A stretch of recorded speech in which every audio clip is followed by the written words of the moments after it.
পাঁচ নিডেলের কাজ করার জন্য এখানে যে তারটি দেওয়া হয়েছে সেটা প্রথমে সূচের মধ্যে ভরে নিতে হবে এবং তারপর যেভাবে দেখানো হয়েছে সেভাবে সুতোটাকে বা উলটাকে টেনে নিতে হবে। সূচের মধ্যে পাশে যে আরেকটি ফুটো রয়েছে তার মধ্যেও তার দিয়ে এভাবে উল বা সুতো ভরে নিতে হবে।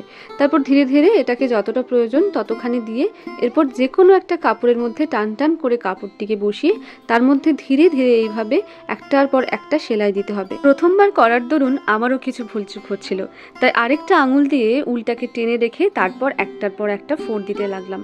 এখানে আমি প্রথমে একটা গোলাপি রং ব্যবহার করেছি, তারপর হলুদ রঙের উল ব্যবহার করেছি।